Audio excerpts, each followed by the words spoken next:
maybe what I'll do, I I want to welcome everyone. Normally it's a member Monday, and so I had member Sunday on, on the title slide. And we have I asked Terry and Marlene uh to join us. They're from Saskatchewan. They and correct me if I'm wrong, Terry and Marlene, but it seems like you surface from as volunteers in the community. Your kids probably were in triathlon and all kinds of other sports. You got engaged, involved. You became provincial technical officials. You officiated at events. You enjoyed it so much that you rose through the ranks, Okay. became technical delegates, joined the Triathlon Saskatchewan organization to help lead, so provided leadership and a lot of the policies that are even present to this day have your fingerprints all over them. So you seem to rise provincially, but not only that, you you collaborated interprovincially and participated and went on to develop sort of a vast CV around officiating to the point where you met criteria to become national technical officials in Canada and receive that certification. And not only that, I think that sort of piqued your interest in World Triathlon and other kinds of events. And you traveled internationally and developed yourselves further into continental technical officials. And now you're sought after quite Really? often to officiate at world triathlon events all over the world. So does that seem like a a a representation of your experiences? The world events, we actually put our name in to say that we're interested in attending, and then the World Triathlon goes through all of the people that do that and choose the people to come. One of the benefits of being a couple, I guess, is that it makes it a little easier because they don't have to try and figure out who's rooming with who. Okay, so it saves them a bit, Yeah. cost saving, which is another key feature of the voluntary sector and resource sharing. And, a lot of you are paying your own way. Is that not true? We do pay our own way. The only things, it depends on the event, but in general, all the events provide the accommodation for the officials without cost. Same with most of the meals as well, if not all the meals, which has some interesting aspects to it as well, depending on where you are in terms of what kind of meal you would get that you normally don't expect. And then they also normally provide transportation from wherever you land, whatever airport, to the venue and to the accommodations for the hotel as well, or for the technical officials. The costs to get there and back are normally your costs as an official. That said, I know in Saskatchewan, I know in BC, at the end of the year, there's a policy set up that if you can submit what you've been doing, they will compensate you for those activities. And so you can recover some of the costs for the flights and so on. But in general, it's money out of your pocket that is going. It's not like you're getting paid. I think the only exception we've seen that's come around lately is the PTO events. The PTO events, they actually have a per diem that they give the officials. If you actually get it. Yeah. What Marlene's referring to there is the T100 that was in Vancouver this year. In July. Oh, was it July? I think it was June. Okay. We're still waiting for our check to arrive, our deposit to arrive. But assuming that it will, then that's what happens for the PTO events too. But Yeah, we rose from the ranks. Yeah, actually initially we were officials in the previous incarnation of our son's sports activity with alpine skiing in Saskatchewan Snowboarding. and snowboarding. So we had already been officials through that. So when he decided to get involved with triathlon, we kind of switched tracks With him, yeah. and then started to do the same kind of thing. And not just the officiating, but involved quite a bit in terms of volunteering and so on as well. But I think the other thing I was thinking of when you were saying all that too, Yvonne, is at the time we got involved, which was 2007, 2008, somewhere in there. Yeah. um, you know, we were introduced into the sport and introduced into volunteering as officials by Don Gallo at that time. And you stand on the shoulders of others that have come before you in terms of learning from them and following their lead and coming through different events with them, gaining that experience, and then deciding what you want to do going forward. And that's the other part that happened with us is as we were getting into the evening hours of our lives, and we were saying, okay, well, we're going to retire soon, soon being in years.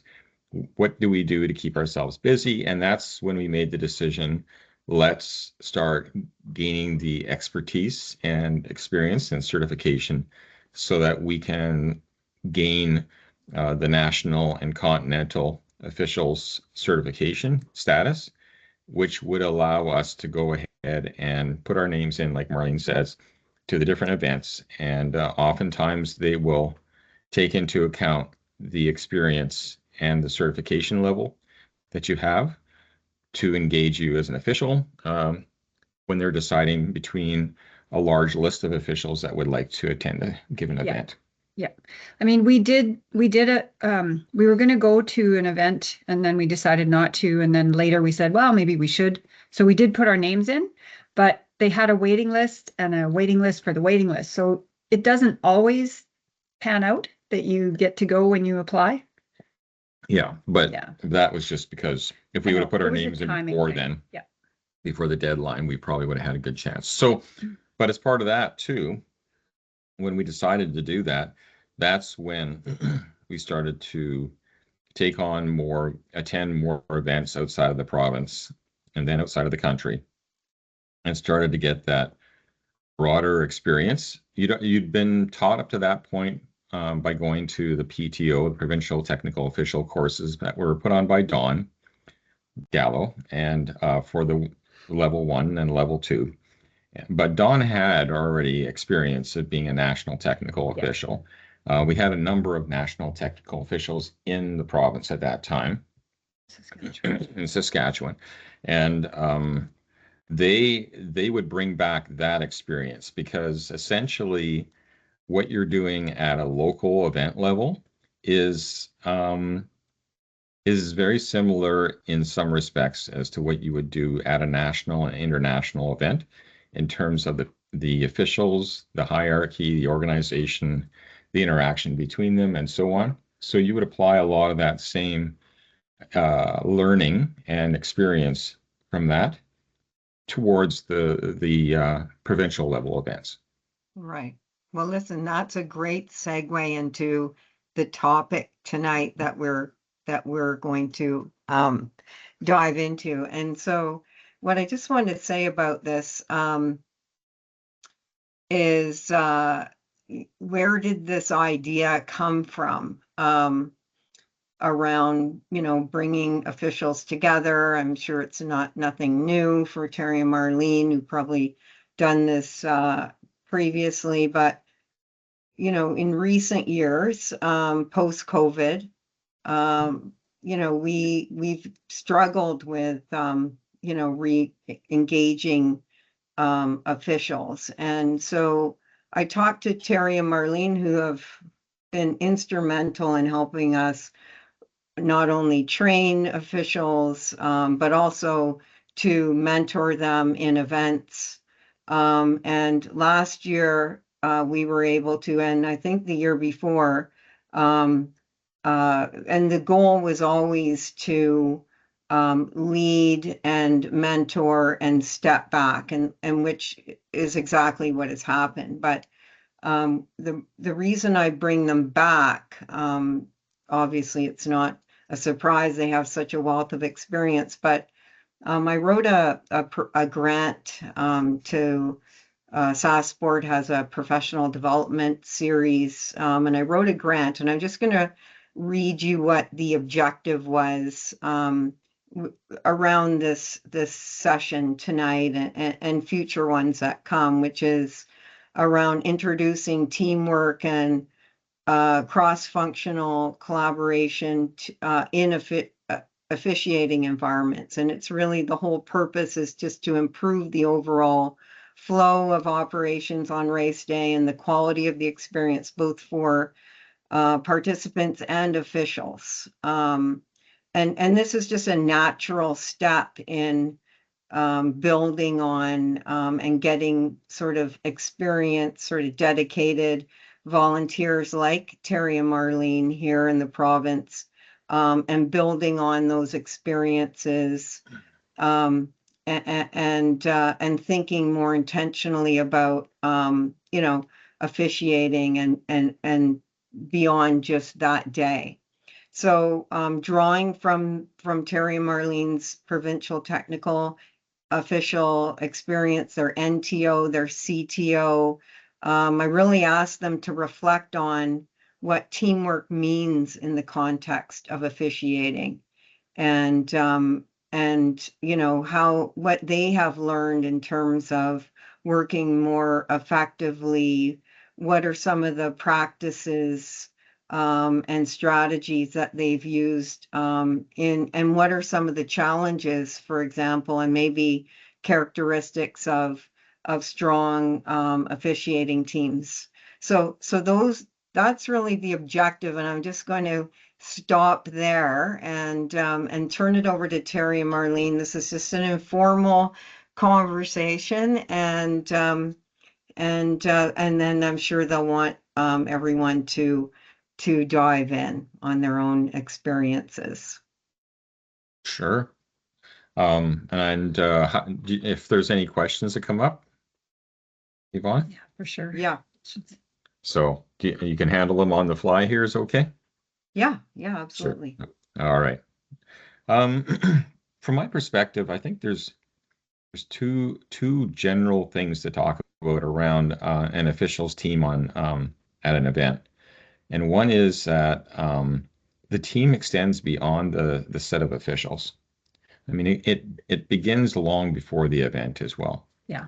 I mean, the first thing is there has to be some support that comes, and you can think of that as a starting of the team from the levels above a team of officials. So in the case of Saskatchewan, for example, that would be at the PSO level and the support that the PSO provides to officials. Yeah. And kickstarts the whole process in terms of engaging one official first off for an event, the technical delegate. Right.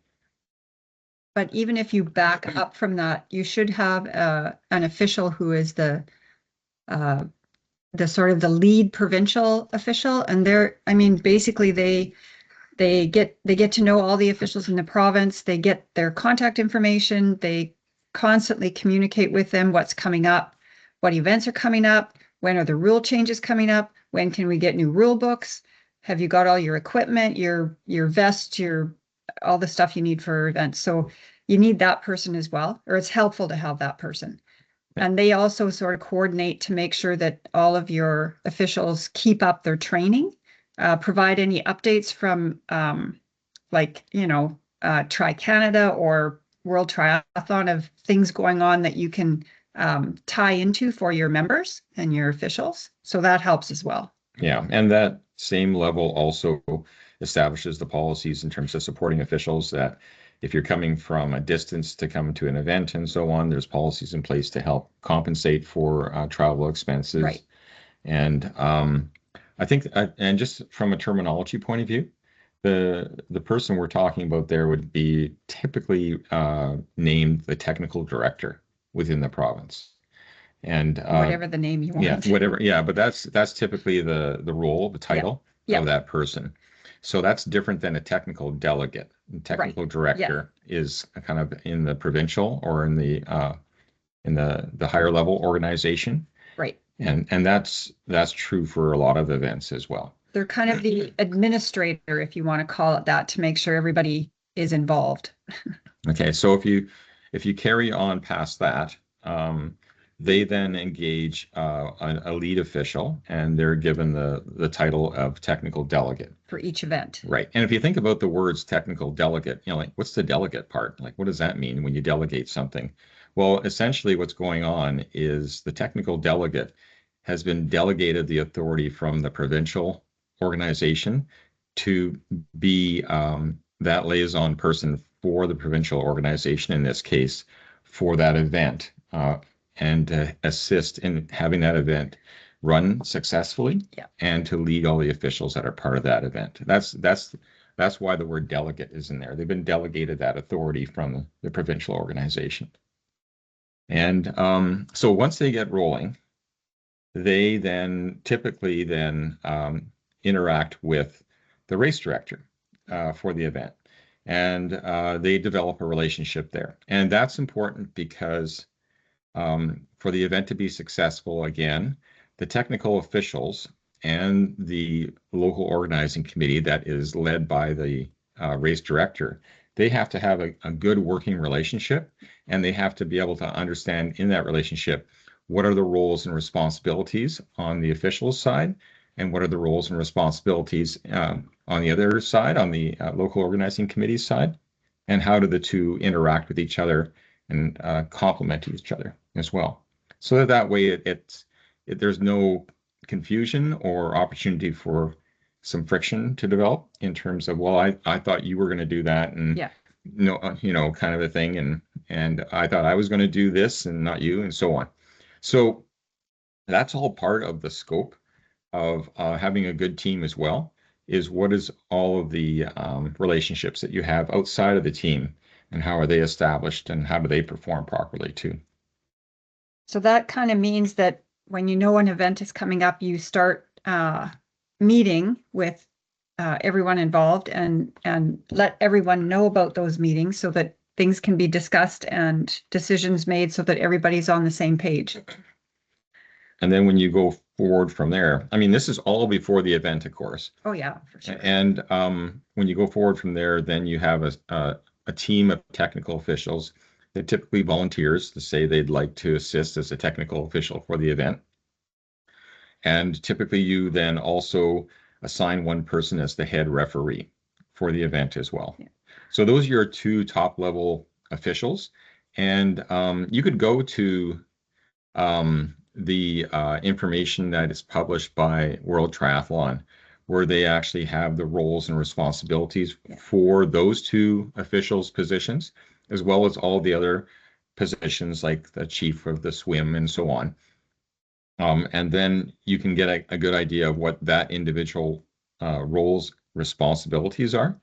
But it's kind of a little buried in terms of, well, how do all of those team members on the officials team then work together, and that's the conversation we could have today. But before I get to that point, I think the other important thing is that you start to form that team well in advance of the event. Mm-hmm. You start to figure out for all the officials what's the best fit in terms of an official into a given role. Yeah. Such as like chief swim or chief bike or whatever, and start to make sure that each one of those members of the team understand that role and responsibility, and so that everybody is prepared to do it. And sometimes, you have a team of officials, and some of them can be their first time out. Some of them can have lots of experience. And in some cases where there's lots of experience, there's not a lot of oversight and tutoring needed. But with the new people coming on board, you do want to have that so that they can feel confident in that role as well. And so the TD, the way it usually works is they then take the list of the officials that are interested. They work out what's the best assignment for those officials. The technical delegate is then working with the head referee and the race director to put together the event so that when it comes to the event day, everything's ready to go. Okay.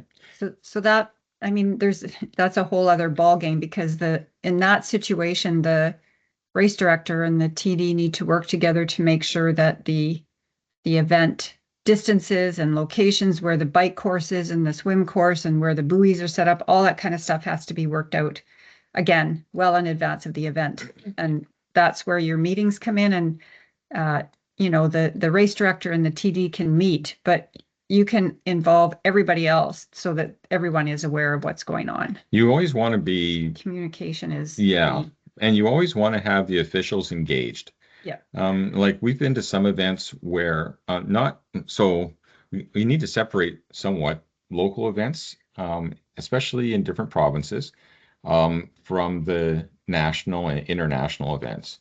Sometimes in the local events, there's a tendency for the technical delegate to kind of take ownership of everything and then not necessarily involve the other officials that are going to be showing up that day of the event. It's not good. No, because it doesn't give an opportunity for those officials to gain experience as well. Yeah. And they don't have any of the information that has been considered and decided on leading up to that, to have that background of why certain things are happening a certain way as well for a given event.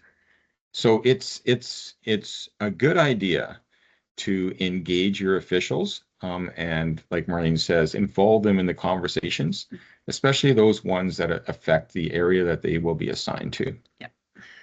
So from a teamwork point of view, that's really important. Yeah. Yeah.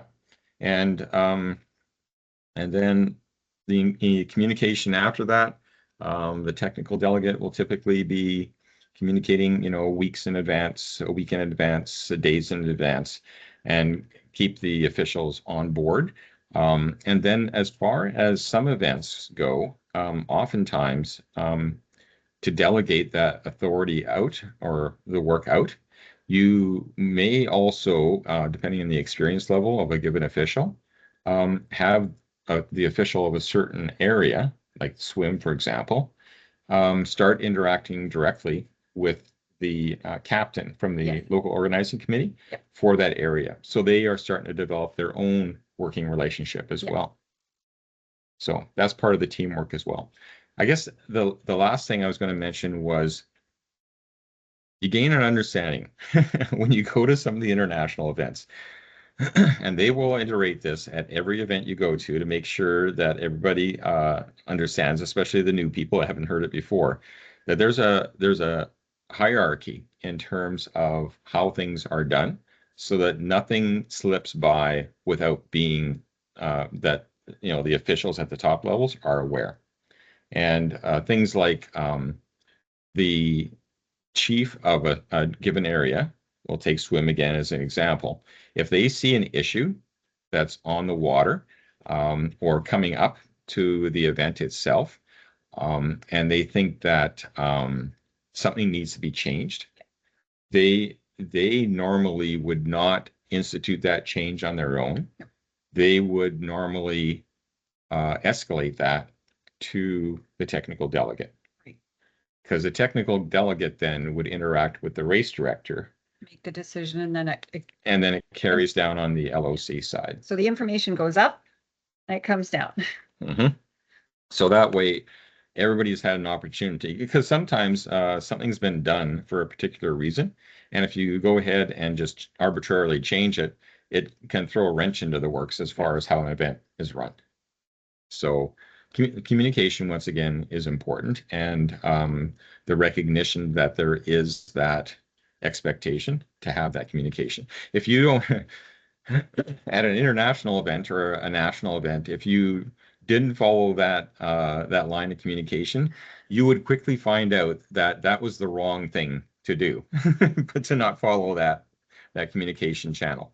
because you would be instructed that from now on, this is the way it should work, and that you have created some difficulties, and you would be, yeah, you would have a finger wagging done to you. So because we've had that experience at the national and international level, we don't want to get into finger wagging, but at the same time, when we are involved as a technical delegate or a head referee, the top level officials at an event, we try and institute that same kind of process and methodology so people become familiar with it, so that when they move up to another event, they're coming in with an expectation of what will happen, and aren't surprised by that. And also, there's good reasons for it to happen that way too. So it's been developed that way over decades, from learning of what worked and didn't work at events too. But in that particular situation, as a TD or even chief swim or whatever, it's very important when those types of decisions are made or changes are made that you communicate that all the way back down to the bottom, again, so that your officials know what's going on and they're not stuck in a situation where they think they're supposed to do something and that's not what they're supposed to do.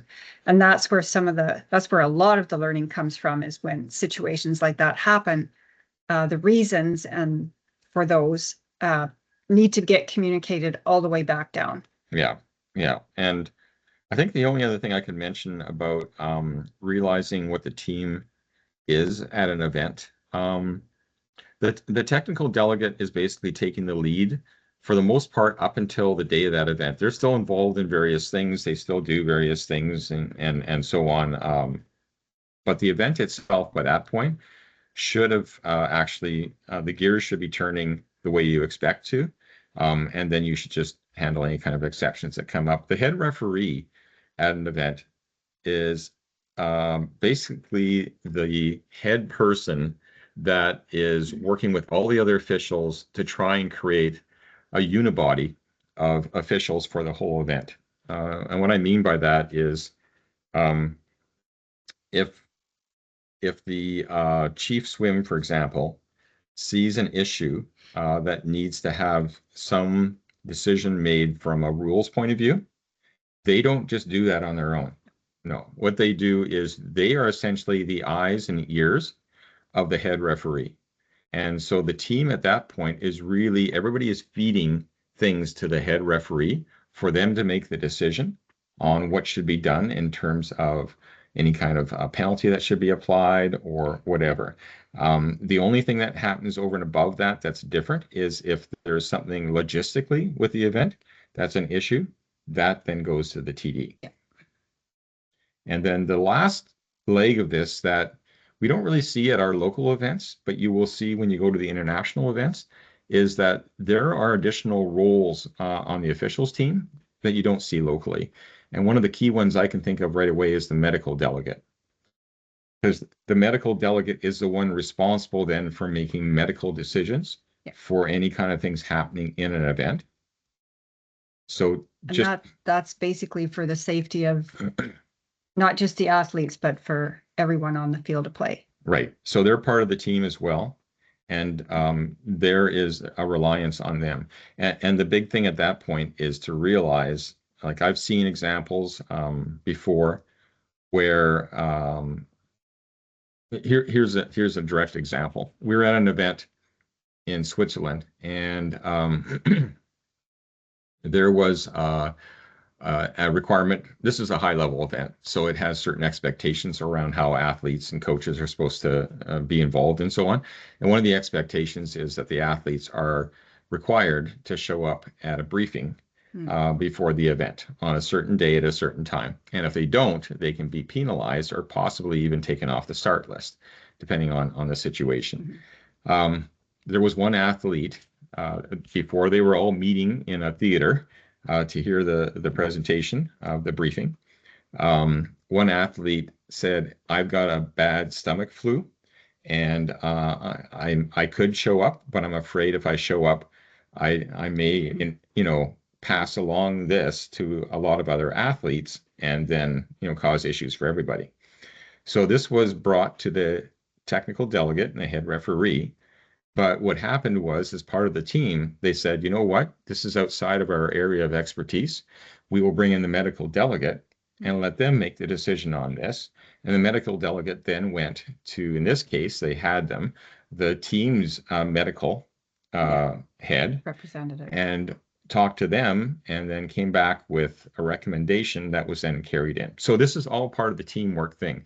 You know, take advantage of each other to make the best decision, know what the areas of responsibility are, and use those accordingly.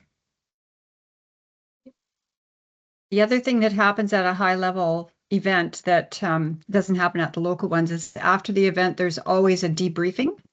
And at the high levels, only the chief officials are invited to that meeting. So if you're the chief swim, chief run, chief transition, you go to those meetings. And again, this is where the communication is very important. Whatever issues are brought up at that meeting that may affect the next day's event, again, all that information needs to trickle down from the chief swim, chief run, whatever, back down to their team of officials that are working under them so that everyone has all that information. And then if there is multiple people on a given area, like in the swim, at the international events, there will be, you know, you'll have the chief as well as maybe 1, 2, or 3 assistants, depending on the event. 4 or 5 probably. The chief it's good practice for the chiefs to have a small meeting with their assistants, so that then when they go to the chief's debrief meeting for the day, they have you know, all the information, Concerns that may have happened outside of their view. So That's again, right. this is where communication goes up, communication comes down. Right. So yeah. Right. So, Yvonne. Any questions? Yes, that's very helpful. That's very helpful. Now, you mentioned the officials, so this wouldn't involve meetings with the LOC It at does that at the higher point. levels. at the high level. Okay. Right. So what happens is if you're talking about the meetings like at the end of the event day, is that what you mean, Yvonne? No, just what you're referencing, the meeting that you were talking about. Right, right. So normally the meetings that take place before the event, they would be amongst the officials. The only exception to that is as you lead up to the event day, you'd like to engage the LOC, the corresponding person in the LOC, to have meetings like that too. Well, quite often too, before an event, they'll have more of a social event where all of the LOC chiefs for each of the areas get together with all the officials from all the areas so that you know who you're working with and Yeah, who you can. Yeah, this is at the higher level events. Yes. Yeah. So, you know, all of those good practices, if you can, are something that you can bring into play for a low, you know, a lower level event to a more local event, right? Yep. But yeah. Yeah, so maybe now just share some experiences at the local level, particularly how we might sort of optimize, you know, this locally with, you know, the usual, there aren't assistants and things like that. Maybe talk about some of the, you know, examples or that sort of are top of mind that maybe represent challenges, and then others that might represent sort of recommended practices. What sort of stands out for you? Well, I think the only challenges that I can think of off the top are the commitment of the other officials that you'll be working with on the team. That there needs to be a commitment to show up on time and to understand what your responsibility is, and be ready to engage in a way that makes the team effective. And it gets back to some of that line of communication I was talking about sooner. When those things don't happen, things go sideways quickly. So, you know, but if you do the opposite of what I said, if you don't show up on time, that creates issues. If you don't understand your role and your position, and that takes extra time to try and to explain at the event itself, when everybody's busy, that is an issue. And then if you go ahead and you make decisions without the TD, for example, being aware of what you're doing, that can create issues as well, because the TD is going on the assumption of one thing happening where there's another thing happening completely opposite. And then correspondingly, the race director doesn't know then too. Yeah. And so then that creates friction and conflict, and everybody's stressed out as it is because everybody's trying to put the best event on they can. There's all kinds of things, Time restraints, weather restraints, equipment doesn't work properly. unplanned things come up that everybody's trying to deal with and try and make it look as good as they can, or have it as good as they can for the athletes, spectators, and other volunteers involved. And so that's important. So maybe one of the things that could happen, and I know sometimes it's hard with time commitments, is, you know, do things like have a site visit, I don't know, 3 weeks ahead of the event, so that the officials can go and see where the event's going to happen. Try and explain where the run courses are going to be, where the swim courses are going to be. And sometimes the officials are out of town, they can't get there ahead of time, but if you can do some of that stuff ahead of time, I think it relieves a lot of pressure for everyone involved to know what they're supposed to do during the event.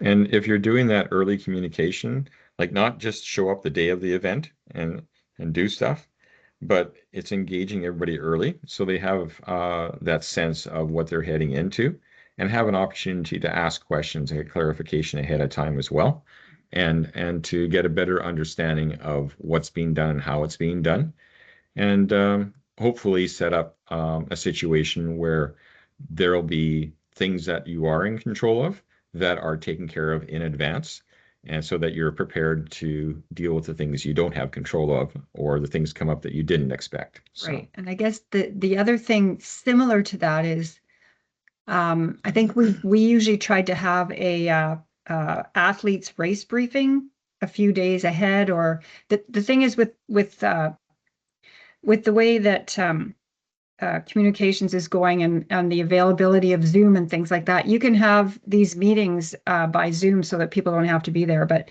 if you have things like the race briefings ahead of time, make sure that all your officials know, and hopefully get them to join that meeting so they can hear everything that's going on. They can hear maybe some of the questions from the athletes, which is good information for any official to know, because if one athlete is wondering that, there's probably more than one that are going to be wondering the same thing and need that information.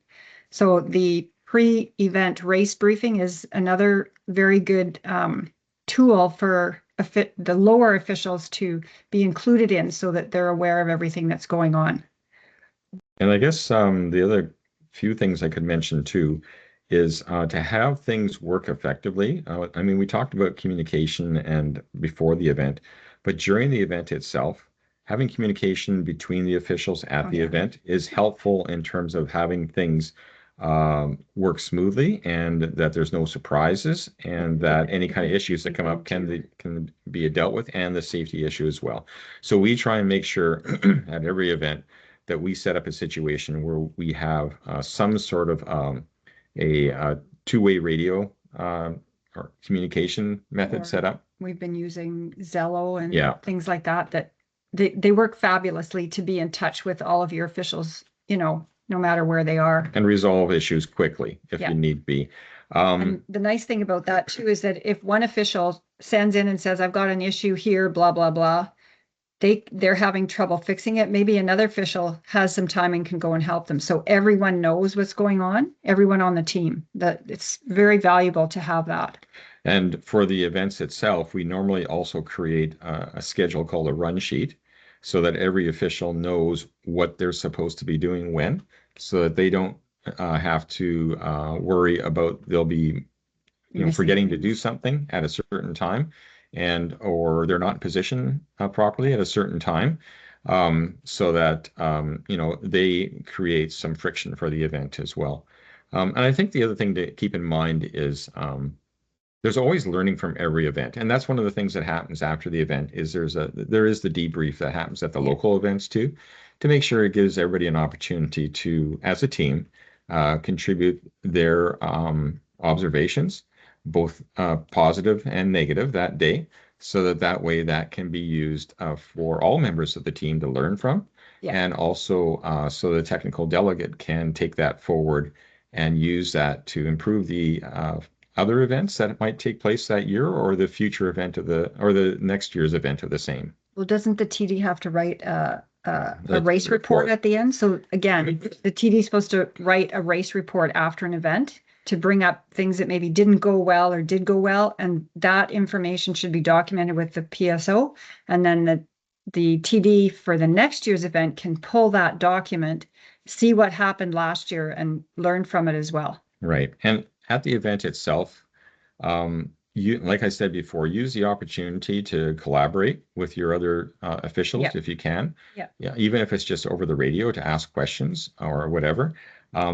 I haven't been to an event yet where I walked away from the event saying, well, that went perfectly, and I did everything right, or somebody else did everything right, or whatever. So there's always learning that you have at Yeah. other event as to how to do something better, or a mistake you made, and how you recover from that mistake as well. Yeah.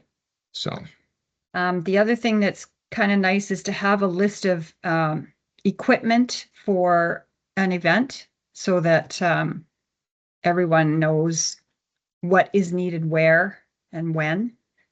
This can be for the LOC as well as the officials themselves. yeah, I think I'm just going to return to that point I was doing before.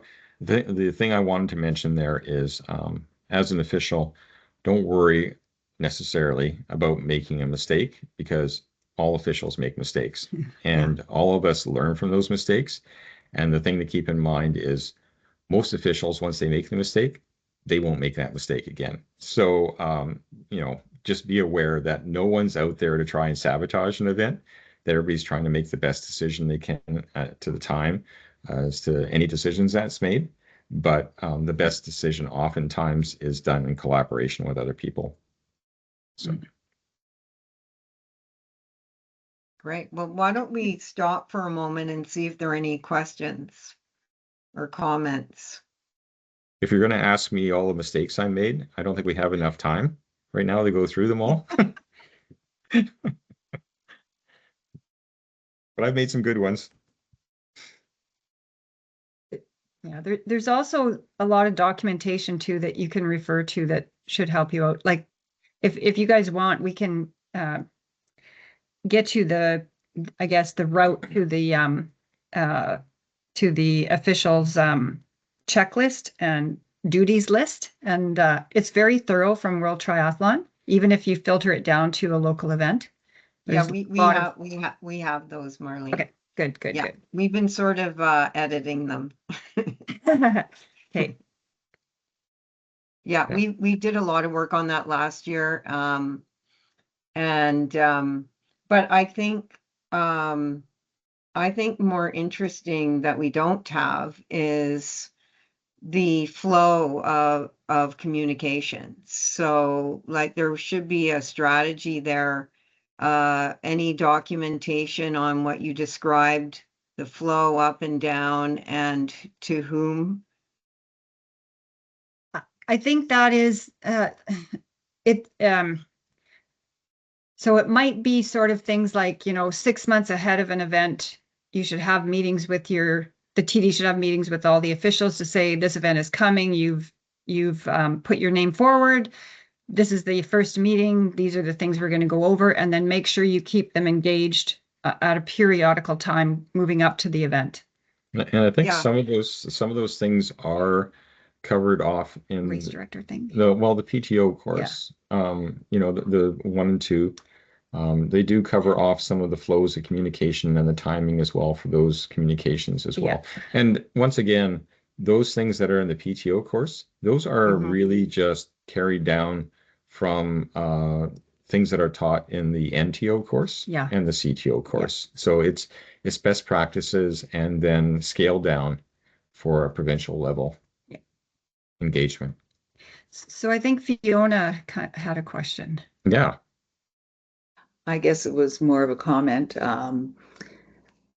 You mentioned, having a meeting 6 months beforehand. So what we're still at least this is my impression, in the process of building is like having our race dates set that far out so that we can then build from that point. So, there's some things that way that are not always in place for all of the races that you have to build from, so you have to adjust. And similarly, the lists of things, the responsibilities for each of the different technical officials that are in those Tri-Canada things, is, yes, they're very detailed, but if we're having and cover everything, but if we're having a small race with 35 people, we're not going to have an official for each of those positions. True. And Yep. we have to navigate through what remains pertinent for the event that we're putting on. Yep.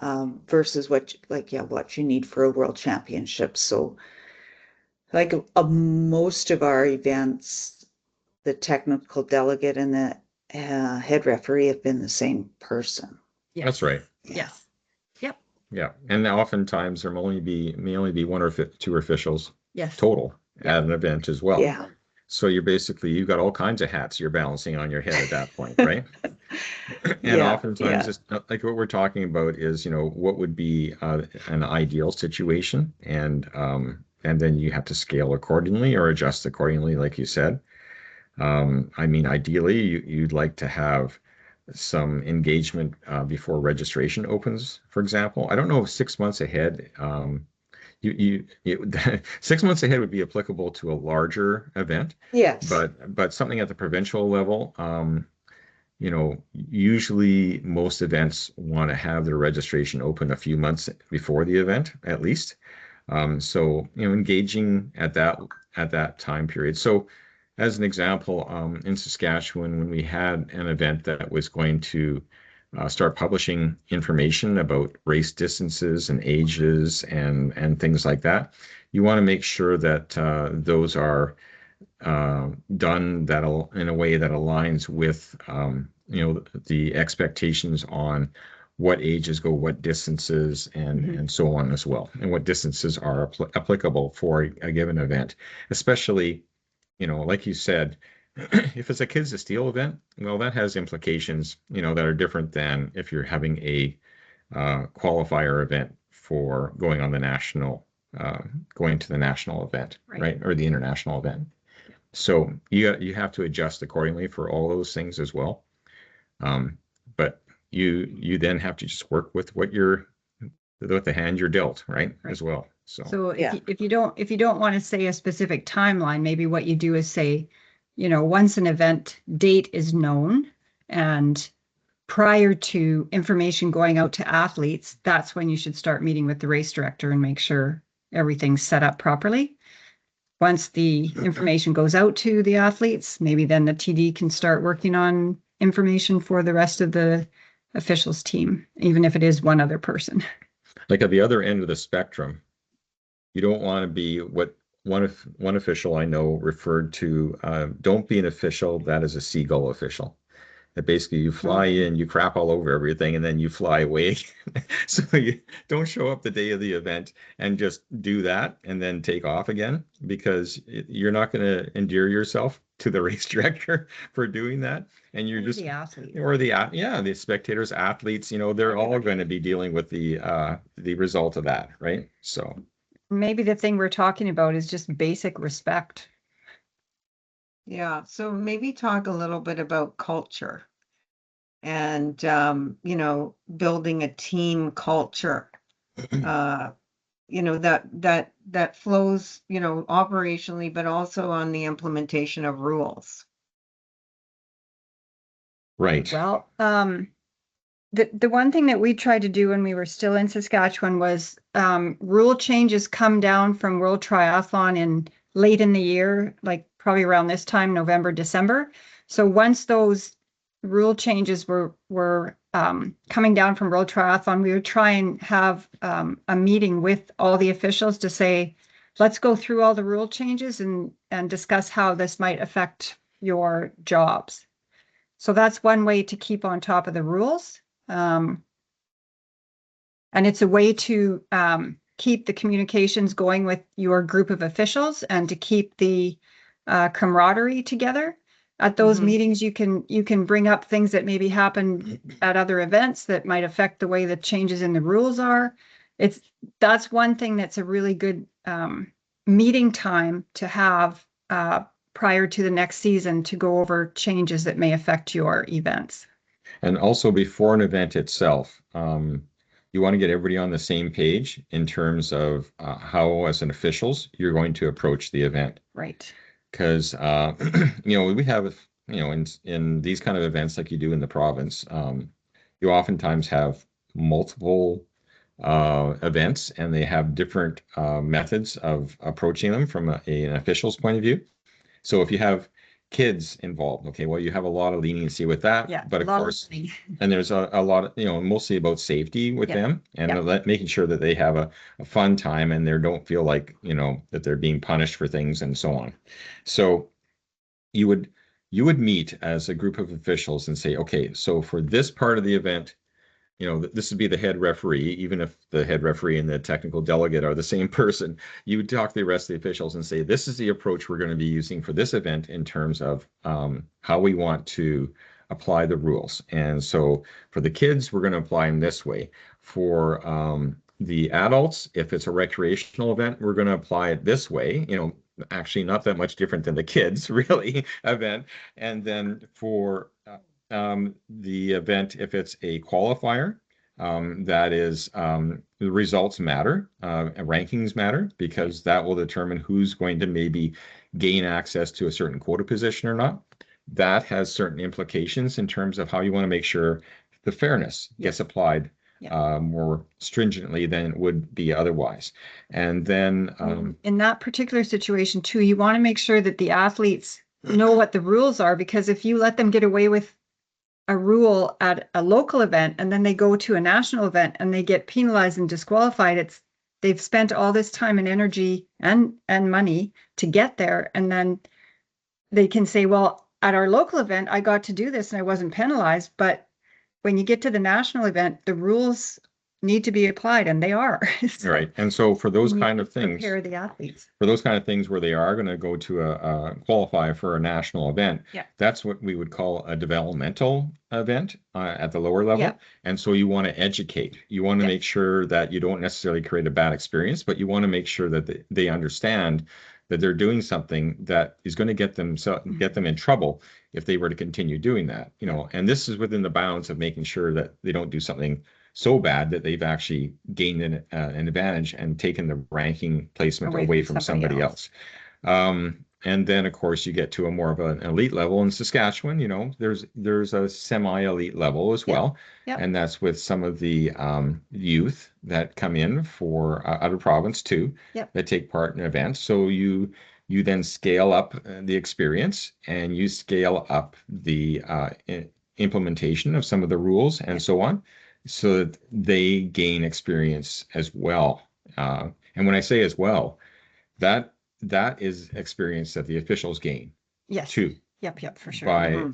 By employing some of those things that you would do at a higher level event in a more specific way at a lower level event, they gain that experience as well. Yeah. But there's a variation. And you have to work within the team to determine how you want to go about approaching a multi-start event. Yeah. From that point of view. Yeah. Hopefully that helps. Yeah, that's excellent. Anyone else have any comments, questions? I guess. What about? Go ahead, Terry. So I was going to say, examples are always good, so people understand what we're talking about here too. Yeah. So if you were in an event and it was a qualifier, well, first off, if you were in an event and it was a kids event and they were on a swim and the swim had buoys set up, and some of the kids, cut the course, just because they didn't know what they were doing. You may stop that child when they come out of the water and just say, hey, no issues here, you're going to continue your race, so don't worry about it. But, when you're going out there, you want to go around everything, that you're out there. And you know that for a kids race, rankings may not apply. No. So it's mostly just, let them have fun, let them understand, but let them keep going. If you were to do that at a elite event, like with juniors, well, then they should know at that point that they can't cut the course. And so they would then have the full weight of the rule come down on them, that they would be disqualified for that, right? Yep. But at the same time, for that elite level event, like a junior event, once again, if it was, especially if it was a developmental elite junior event, if some of the athletes, for example, came into transition, and the expectation, the rule is that they have a bucket. And so if you had buckets there and they're to throw their goggles and their swim cap into the bucket before they continue on, if they don't, that is a penalty. What you'd be doing as an official is you'd be observing and making sure you observe everybody equally and say, you'd be saying, put your goggles and your cap in the bucket. You wouldn't just stand there silently. You'd be giving them specific instruction. Yeah. So those are the things that you can do as an official, but you need to talk about all that in advance. So that everybody's on the same page. That's right. So everybody's aware of what's going on. Everybody's aware how they're going to approach the event, and all the athletes are given the same benefit. Right. And even that information, if you have a pre-race briefing, then the athletes know how you're going to handle that situation. Right. Because not every province handles it that way, the way you just described. That's right. Because every province, and once again, every TD and head referee may have a different approach that they want to use. Like even at the international events, we know of certain head referees that are very strict, and we know of certain referees that are a little more forgiving. So you need to know up front, how are we handling this so that way I'm in alignment with what the head referee and the TD really is expecting. Yep. Great. Fiona. Yeah, I think, Yvonne, if I remember correctly, you noticed this when you went to an event in Alberta where, and maybe I should just where their approach was not, for the officials, did not provide guidance, right? You either you did it right or you didn't do it right. So they didn't provide advice about putting your cap and goggles into the container and ensuring that your wetsuit was in there at that level, whatever junior elite level. They didn't provide advice. But the containers were too small for the gear that was going in them, and someone's goggles fell over the side. But they weren't, and they took a picture of it. So they were standing right there with the phone and took a picture of it and didn't say anything to the athlete. And as she was about to enter the finishing chute, her number was on the whiteboard. Yeah. Of course, she was devastated. Right. Because she and didn't we haven't know. applied that approach, I don't think, in any of the races we did, but for it would be a good discussion point if you're having the elite junior race. Are you going to apply it strictly, or you're not going to give any guidance like that? Exactly. What are you going to do on a world qualifier? Well, are you going to allow guidance, or aren't you going to allow guidance? That's right. And I'm not saying that every official and every event with the officials involved do it perfectly as well. But this should be a goal you have, is to have this conversation and make sure that everybody's on the same page. Yeah. I mean, in that situation, it should have been a learning thing for the officials as well. Did the head referee actually dictate that to the transition officials to say, this is how I want to manage this particular part of the event? They did. They did. But again, that could have been brought up at the pre-race briefing as well for the athletes, so that the athletes know what to expect.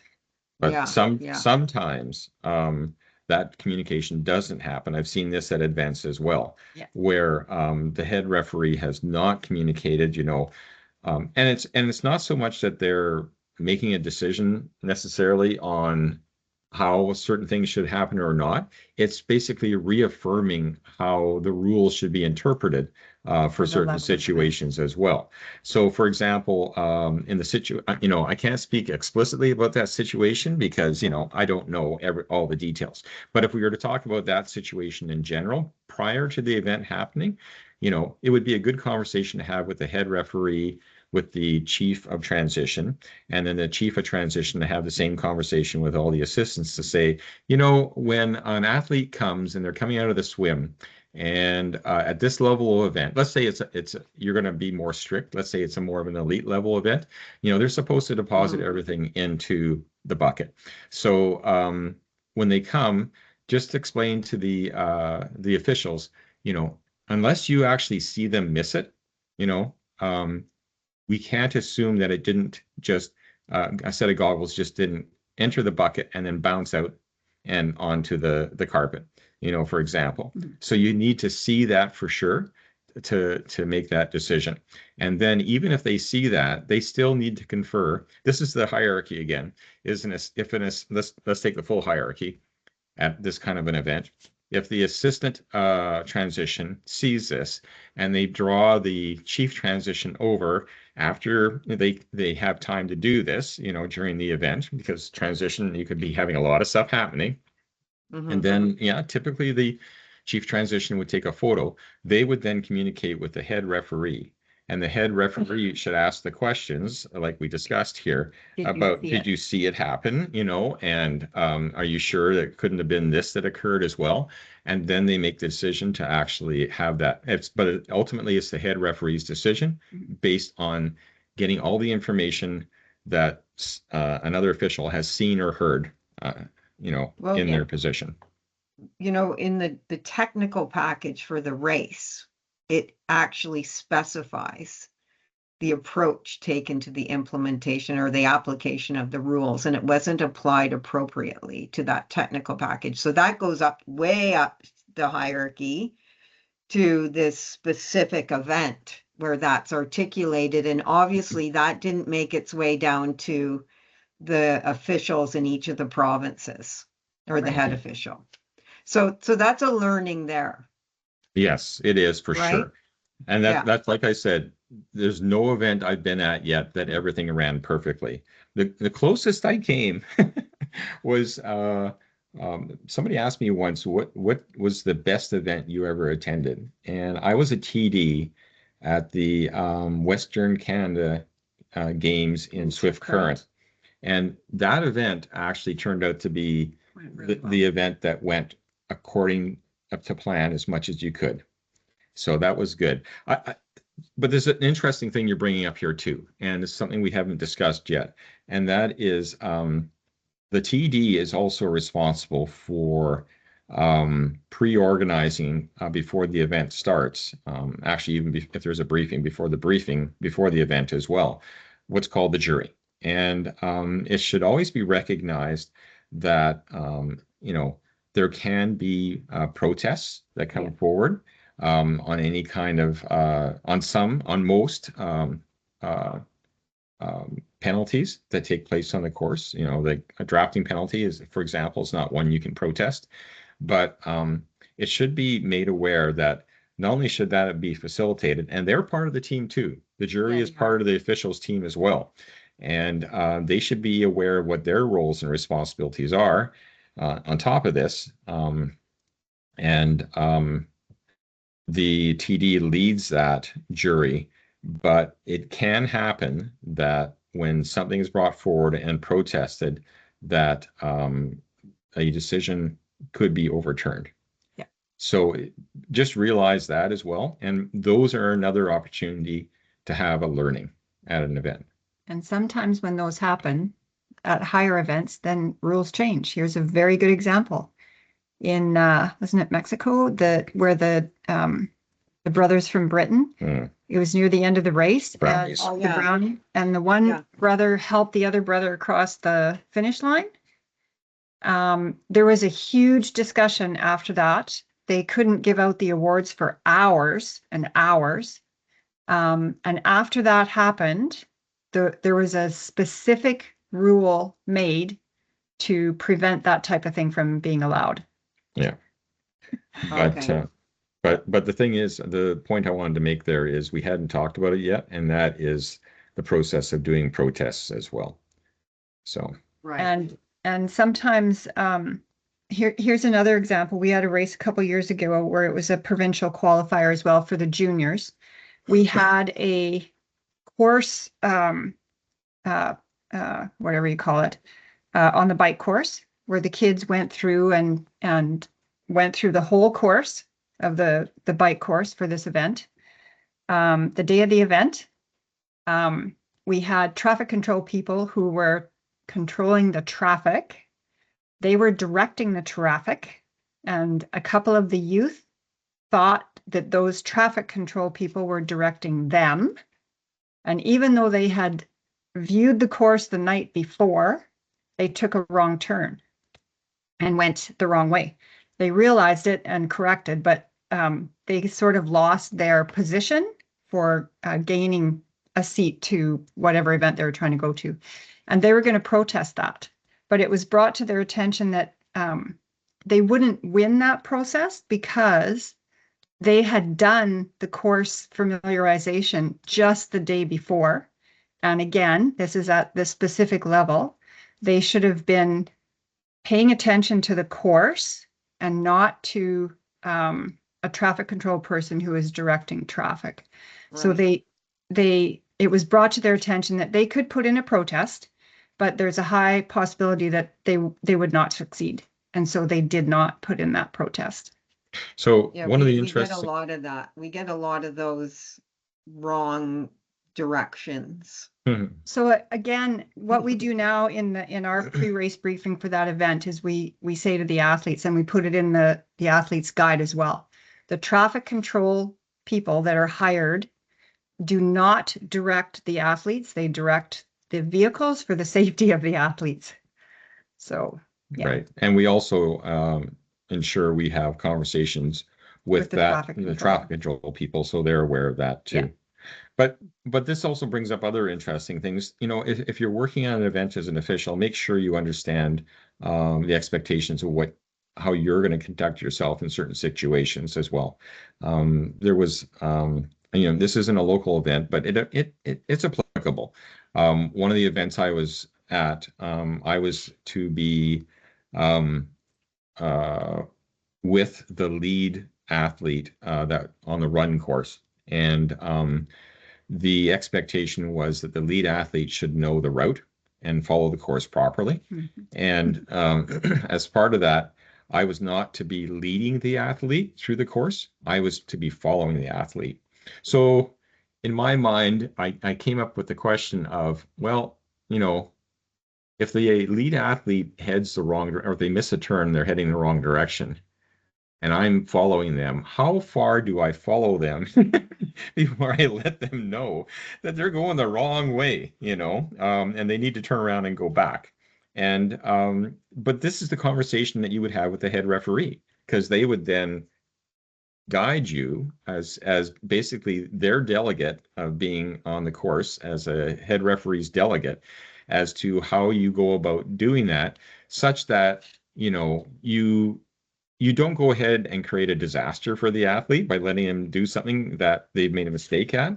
But at the same time, you don't go ahead and necessarily correct them right away, so that way they've gained an advantage because they've had an official with them that a lot of athletes wouldn't have with them, to go ahead and tell them what they should be doing or not. Yeah.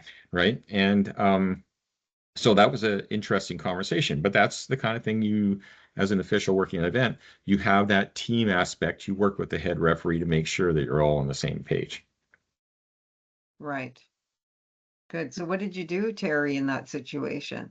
Well, how long did you wait? Well, what happened? This is all proactive, right? You don't want to go ahead and try and deal with this, the day of the things happen that you do have to do with it.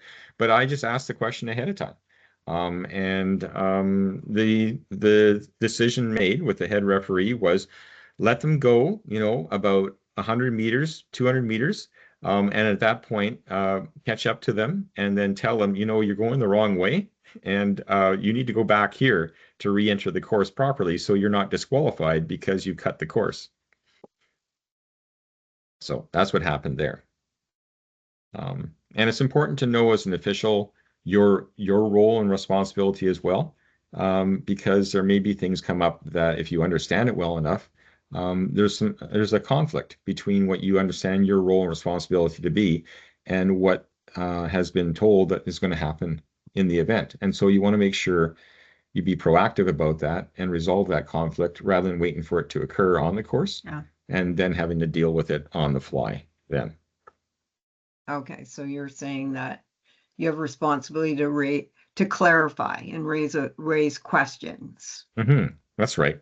Once if everyone's been given their, you can't see me, but I've got my little binder here of all the roles and responsibilities. And, you really, as the head official, you really need to provide what I'm hearing from you, those opportunities to reflect on them and discuss them and get clear on them. That's right, because you want to make sure that you're having the event held in a way that the head referee is expecting, and in terms of how they want things to be managed from a developmental and guidance point of view versus a penalty point of view. So in theory, all of this makes sense. So let's talk about the reality here of volunteers who barely don't devote 4 hours. I'm just throwing this out here. And now we've added on other kinds of time commitment. So maybe shed some light on that. What are some, how do you create a anticipatory positive response to these requests? You mean when you say volunteers, you're talking about the officials as volunteers? Yeah. Because now you've added a lot of commitments, and that could just like turn everyone off immediately. Well, I hopefully you can say to them, "This is smiling." I mean, when you're first starting out as a like a PTO, you can maybe just show up and the positions that you're going to be dealing with are not going to result in any big changes or disqualifications. But as you move up the ladder, the responsibility of being an official is that you do not just show up the day of the event. That's just, don't be an official then. Part of being official is getting involved early, knowing the course, knowing the rules. Like the amount of time that we've spent studying and doing our certification. We recertified this year for the CTO. It took us over 60 hours. It's an online course to complete the course. And then we had to have a meeting with the mentor. So being an official is not just showing up the day of the event. It is a lot of work, maybe not work, but it's a lot of involvement before the event so that you're prepared to do your job properly. So if you don't want to put in that time, then maybe you shouldn't be officiating. Yeah, and if you've got somebody that's just starting out new as an official, then you've got to make sure you want to have their experience be good as well, right? And to gain from it as well. So don't put that person in a position of having to make a difficult decision and possibly make the wrong decision and then feel bad and regret being involved at all because of that experience, right? So the thing you want to do is if you know you have a new official coming in, and they don't have a lot of experience, you want to make sure that you engage with that official early. Like I know that they're going to, Marlene said they could show up the day of the event, but talk to them beforehand. Here's what we're going to be doing. Here's my expectations in terms of this. And, tell them to put themselves in the best position to have the best experience they can as well. And just give them some basic information about what their roles and responsibilities are. Tell them, you know, focus on that part of the rules that are associated with that event, and then also explain in advance, you don't have to know the rules to the letter. You'll have the team to support you as well. And also the rules are going to be applied in this specific way for this event.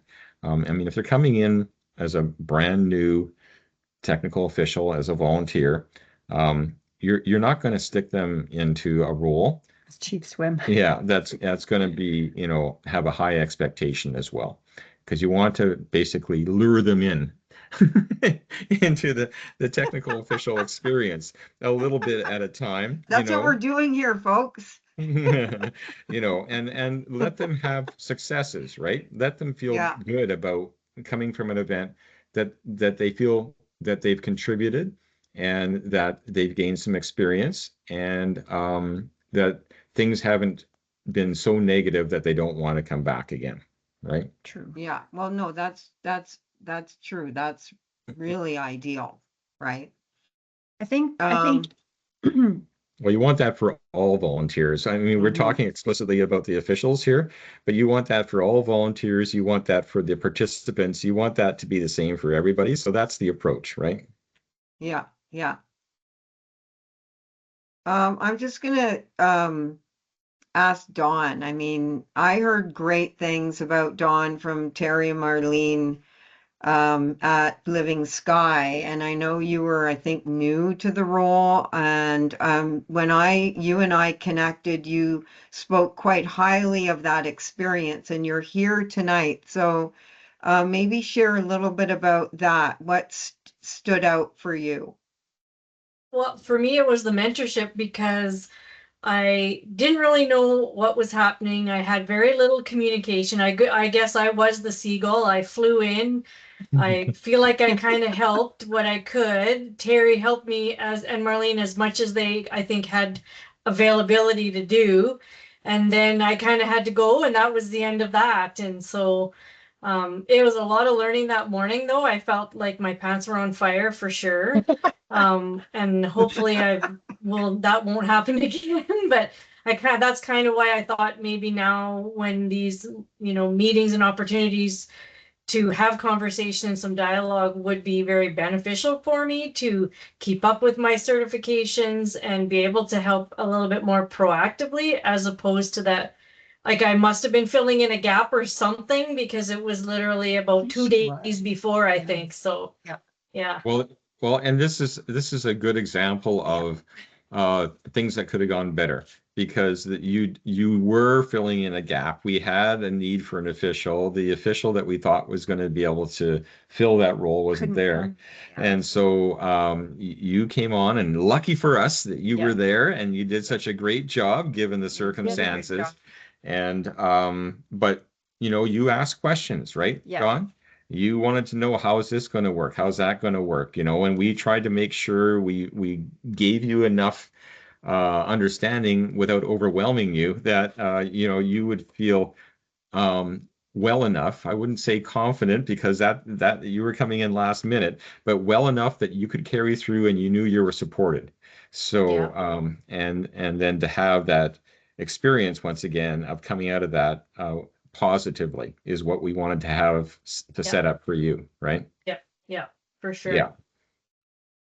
And then on top of that, a lot of credit has to be given to yourself. Yeah.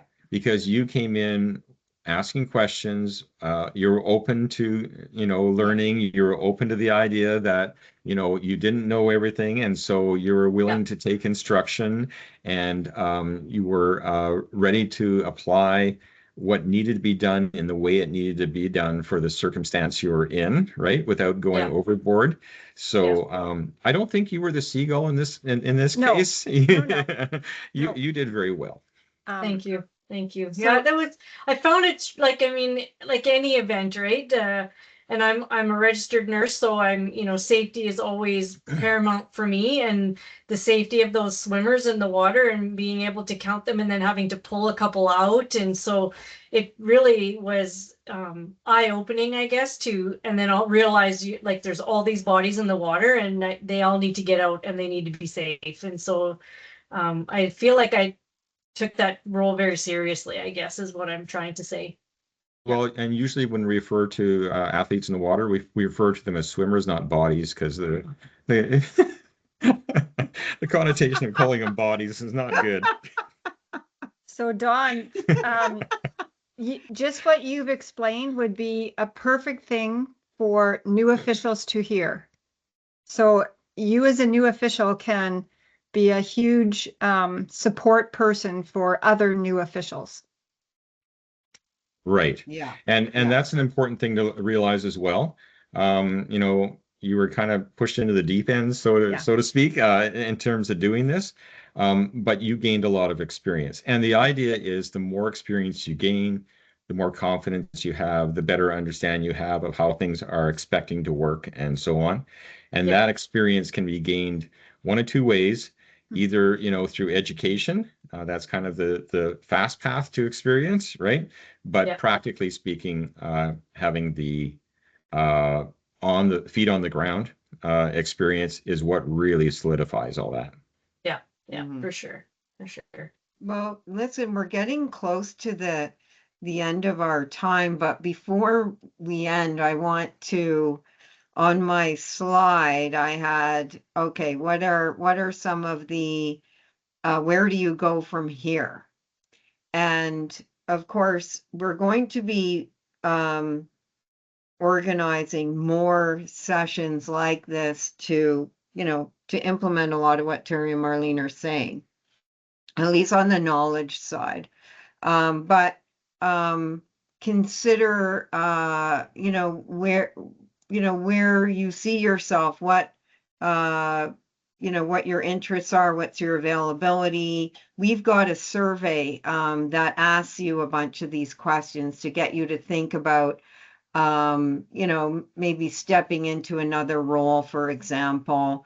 And even considering, we would really like it this year if we could get TDs and head referees. You can indicate either, but and to try to mentor you through that leadership role.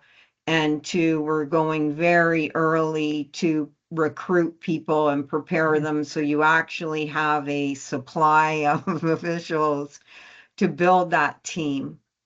That's the goal for this year. So, that's kind of the next step. Audrey, who is our intern, maybe you've heard from her already. We've targeted all of you, and we are going to be knocking on your door, and making sure we check in with you and do everything we can to build this strong team, right? And we have new events coming online in districts that haven't had events, and so it would be fantastic if we had such a strong group of officials here, and we could invest in them. So, because it is such you just think about what Terry and Marlene have been sharing. I mean, the hours and hours, their competencies are very skilled and high. So, Terry and Marlene, I want to thank you for tonight. We're going to bring you back again on another topic. But in this series, so I've been very fortunate to get these grants approved. And so I've got more money at my disposal to do another one of these sessions. But if you have any feedback for me, things that you would like to know, or then just send me a note and I'll work with Terry and Marlene to try to organize something else if they would like to come back. Yeah, we've still got a piece of us in Saskatchewan. And now that our grandson's in Saskatoon, there's a bigger piece than used to be. So Great. Well, listen, I want to thank everyone for coming out tonight. This was a terrific session and super engaging. Thank you, Terry and Marlene, as usual. So I And- just want to say one more thing too. I think you guys need to thank Yvonne as well, because she's worked very hard to try and build the officials team and keep triathlon going in Saskatchewan. Yeah. Well done. Thank you. Thank you. Well, listen, thanks everyone, and we'll be in touch. And I look forward to seeing you in uniform this next summer. All righty. Okay. Okay. Thank you, everyone. Great. Good night, everybody. All right. Good night, See you everyone. guys. Thank See you you very guys. much. Thank Bye. you. Thanks, Yvonne. Thanks, everyone. Thanks, Okay, Yvonne. good night. Bye, Terry. I'll follow up with you guys, okay? All right. Very good. Okay. Bye Okay, for now. bye-bye.